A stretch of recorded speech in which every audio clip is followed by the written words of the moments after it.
जय भीम जय संविधान सम्यक क्रांती चॅनलमध्ये आपले स्वागत आहे। मी निलेश चव्हाण आपणा सर्वांना विनंती करतो की दिल्ली येथे सोनम वांगचुक हे उपोषणाला बसले आहेत। गेले 18 दिवस ते उपोषण करत आहेत आणि त्यांची तब्येत अत्यंत खालावलेली आहे। तर मी आपणा सर्वांना विनंती करतो की आपण सोनम वांगचुक आणि अभिजित दीपके जो एक युवा आहे, एकटा आहे आणि गेले कित्येक दिवस सातत्याने शिक्षणासाठी लढा देत आहे, धर्मेंद्र प्रधान यांचा राजीनामा मागत आहे आणि त्याची जी मागणी आहे अतिशय योग्य अशी मागणी आहे। तर मी विनंती करतो सर्वांना की सोनम वांगचुक यांची परिस्थिती गंभीर आहे, त्यांची प्रकृती अतिशय ढासळलेली आहे।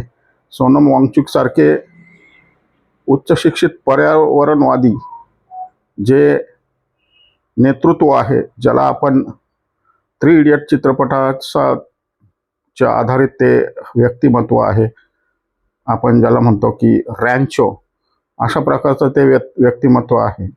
तर त्याच्यावर जो चित्रपट निघाला होता, आता मी आपणा सर्वांना विनंती करतो की सोनम वांगचुक यांना आपण सपोर्ट केला पाहिजे।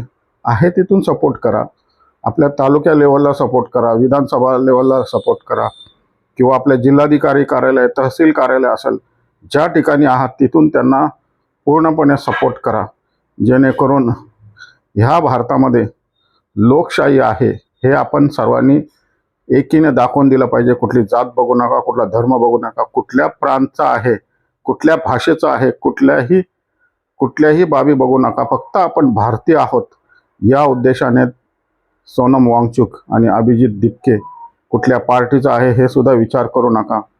आपण अण्णा हजारे सारख्या बंडलबाज व्यक्तीला आपण सपोर्ट केला होता, मग सत्यवादी लोकांना सपोर्ट का नाही करायचा, त्यांना सहकार्य का नाही करायचं?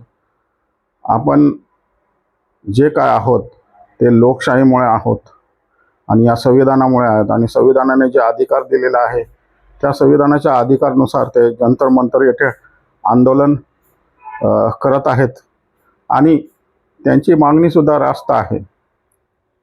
20 जुलैला एक मोठा मोर्चा दिल्ली येथे आयोजित केला आहे, त्या मोर्चाला सहकार्य करा आणि तुम्हाला दिल्लीला जायला जमलं नाही, दिल्लीला जाण्याचा नक्की प्रयत्न करा आणि जर का तुम्हाला दिल्लीला जायला जमलं नाही तर तुमच्या तालुका लेवलला, तुमच्या जिल्हा लेवलला, शहर पातळीवर आहे तिथून आंदोलन करा, परंतु सोनम वांगचुक यांचा आपण प्राण वाचवला पाहिजे, त्यांना आपण सपोर्ट केला पाहिजे, त्यांना आपण सहकार्य केलं पाहिजे आणि ही लोकशाही, ही दडपशाही हटवून टाकण्यासाठी आपण एक पाऊल पुढे गेलं पाहिजे, अशी मी आपणा सर्वांना विनंती करतो।